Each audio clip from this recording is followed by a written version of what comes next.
1 Samuel chapter 1, verses 9 through 28. After they had eaten and drunk in Shiloh, Hannah rose. Now Eli the priest was sitting on the seat beside the doorpost of the temple of the Lord. She was deeply distressed and prayed to the Lord and wept bitterly. And she vowed a vow and said, O Lord of hosts, if you will indeed look on the affliction of your servant and remember me and not forget your servant, but will give to your servant a son, then I will give him to the Lord all the days of his life, and no razor shall touch his head. As she continued praying before the Lord, Eli observed her mouth. Hannah was speaking in her heart, only her lips moved, and her voice was not heard. Therefore Eli took her to be a drunken woman. And Eli said to her, How long will you go on being drunk? Put your wine away from you. But Hannah answered, No, my Lord, I am a woman troubled in spirit. I have drunk neither wine nor strong drink, but I have been pouring out my soul before the Lord. Do not regard your servant as a worthless woman, for all along I have been speaking out of my great anxiety and vexation. Then Eli answered, Go in peace, and the God of Israel grant your petition that you have made to him. And she said, Let your servant find favor in your eyes. Then the woman went her way and ate, and her face was no longer sad. They rose early in the morning and worshipped before the Lord. Then they went back to their house at Ramah. And Elkanah knew Hannah his wife, and the Lord remembered her. And in due time Hannah conceived and bore a son, and she called his name Samuel, for she said, I have asked for him from the Lord. Samuel given to the Lord. The man Elkanah and all his house went up to offer to the Lord the yearly sacrifice and to pay his vow. But Hannah did not go up, for she said to her husband, As soon as the child is weaned, I will bring him, so that he may appear in the presence of the Lord and dwell there forever. Elkanah her husband said to her, Do what seems best to you. Wait until you have weaned him. Only, may the Lord establish his word. So the woman remained and nursed her son until she weaned him. And when she had weaned him, she took him up with her, along with a 3-year-old bull, an ephah of flour, and a skin of wine, and she brought him to the house of the Lord at Shiloh. And the child was young. Then they slaughtered the bull, and they brought the child to Eli. And she said, Oh, my Lord, as you live, my Lord, I am the woman who was standing here in your presence, praying to the Lord. For this child I prayed, and the Lord has granted me my petition that I made to him. Therefore I have lent him to the Lord. As long as he lives, he is lent to the Lord. And he worshipped the Lord there.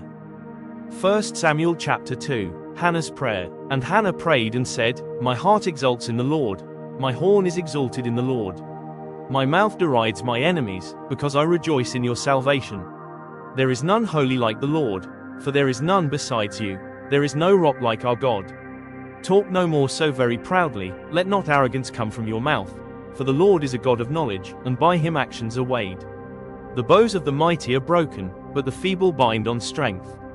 Those who were full have hired themselves out for bread, but those who were hungry have ceased to hunger. The barren has borne 7, but she who has many children is forlorn. The Lord kills and brings to life, he brings down to Sheol and raises up. The Lord makes poor and makes rich, he brings low and he exalts. He raises up the poor from the dust, he lifts the needy from the ash heap to make them sit with princes and inherit a seat of honor. For the pillars of the earth are the Lord's, and on them he has set the world. He will guard the feet of his faithful ones, but the wicked shall be cut off in darkness, for not by might shall a man prevail. The adversaries of the Lord shall be broken to pieces, against them he will thunder in heaven. The Lord will judge the ends of the earth, he will give strength to his king and exalt the horn of his anointed. Then Elkanah went home to Ramah, and the boy was ministering to the Lord in the presence of Eli the priest. Eli's worthless sons. Now the sons of Eli were worthless men. They did not know the Lord. The custom of the priests with the people was that when any man offered sacrifice, the priest's servant would come, while the meat was boiling, with a 3-pronged fork in his hand, and he would thrust it into the pan or kettle or cauldron or pot. All that the fork brought up the priest would take for himself. This is what they did at Shiloh to all the Israelites who came there. Moreover, before the fat was burned, the priest's servant would come and say to the man who was sacrificing, Give meat for the priest to roast, for he will not accept boiled meat from you but only raw. And if the man said to him, Let them burn the fat first, and then take as much as you wish, he would say, No, you must give it now, and if not, I will take it by force. Thus the sin of the young men was very great in the sight of the Lord, for the men treated the offering of the Lord with contempt. Samuel was ministering before the Lord, a boy clothed with a linen ephod. And his mother used to make for him a little robe and take it to him each year when she went up with her husband to offer the yearly sacrifice. Then Eli would bless Elkanah and his wife, and say, "May the Lord give you children by this woman for the petition she asked of the Lord."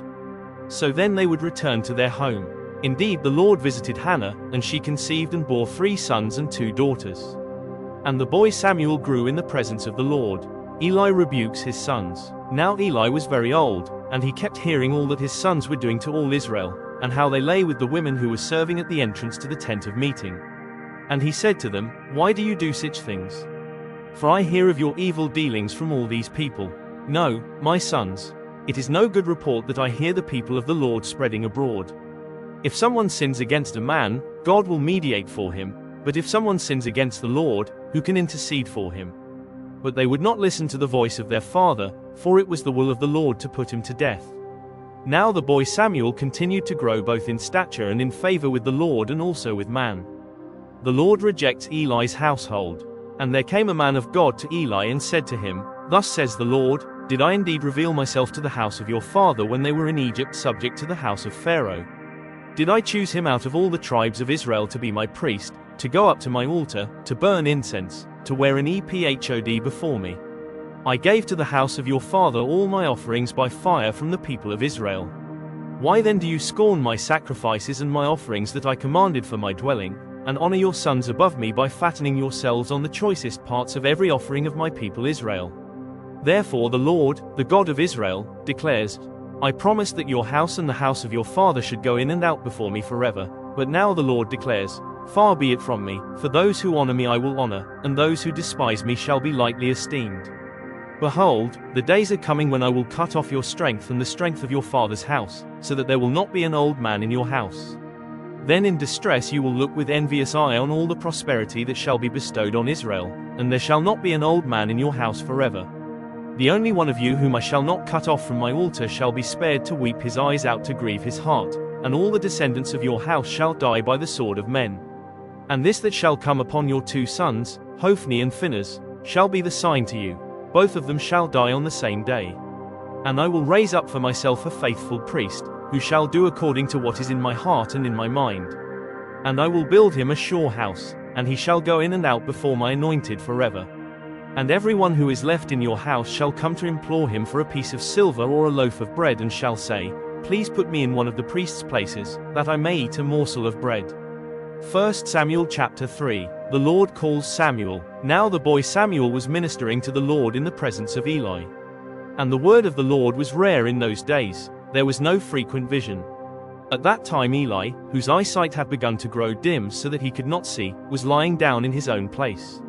The lamp of God had not yet gone out, and Samuel was lying down in the temple of the Lord, where the ark of God was. Then the Lord called Samuel, and he said, Here I am, and ran to Eli and said, Here I am, for you called me. But he said, I did not call, lie down again. So he went and lay down. And the Lord called again, Samuel. And Samuel arose and went to Eli and said, Here I am, for you called me. But he said, I did not call, my son, lie down again. Now Samuel did not yet know the Lord, and the word of the Lord had not yet been revealed to him. And the Lord called Samuel again the 3rd time. And he arose and went to Eli and said, Here I am, for you called me. Then Eli perceived that the Lord was calling the boy. Therefore Eli said to Samuel, Go, lie down, and if he calls you, you shall say, Speak, Lord, for your servant hears. So Samuel went and lay down in his place. And the Lord came and stood, calling as at other times, Samuel. Samuel, and Samuel said, Speak, for your servant hears. Then the Lord said to Samuel, Behold, I am about to do a thing in Israel at which the 2 ears of everyone who hears it will tingle. On that day I will fulfill against Eli all that I have spoken concerning his house, from beginning to end.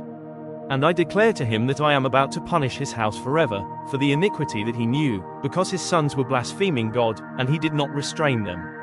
Therefore I swear to the house of Eli that the iniquity of Eli's house shall not be atoned for by sacrifice or offering forever. Samuel lay until morning, then he opened the doors of the house of the Lord. And Samuel was afraid to tell the vision to Eli. But Eli called Samuel and said, Samuel, my son. And he said, Here I am. And Eli said, "What was it that he told you? Do not hide it from me. May God do so to you and more also if you hide anything from me of all that he told you." So Samuel told him everything and hid nothing from him. And he said, "It is the Lord.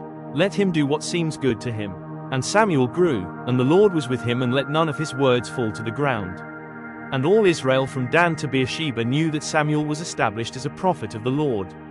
And the Lord appeared again at Shiloh, for the Lord revealed himself to Samuel at Shiloh by the word of the Lord. 1 Samuel chapter 4, verses 1 through 11. And the word of Samuel came to all Israel. Now Israel went out to battle against the Philistines. They encamped at Ebenezer, and the Philistines encamped at Aphek. The Philistines drew up in line against Israel, and when the battle spread, Israel was defeated before the Philistines, who killed about 4,000 men on the field of battle. And when the people came to the camp, the elders of Israel said, "Why has the Lord defeated us today before the Philistines?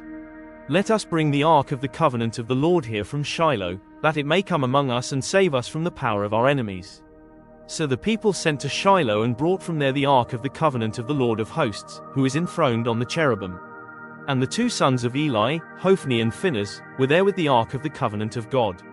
As soon as the ark of the covenant of the Lord came into the camp, all Israel gave a mighty shout, so that the earth resounded. And when the Philistines heard the noise of the shouting, they said, "What does this great shouting in the camp of the Hebrews mean?" And when they learned that the ark of the Lord had come to the camp, the Philistines were afraid, for they said, "A god has come into the camp." And they said, "Woe to us! For nothing like this has happened before. Woe to us! Who can deliver us from the power of these mighty gods? These are the gods who struck the Egyptians with every sort of plague in the wilderness. Take courage, and be men, O Philistines, lest you become slaves to the Hebrews as they have been to you. Be men and fight." So the Philistines fought, and Israel was defeated, and they fled, every man to his home. And there was a very great slaughter, for 30,000 foot soldiers of Israel fell. And the ark of God was captured, and the two sons of Eli, Hophni and Phinehas, died.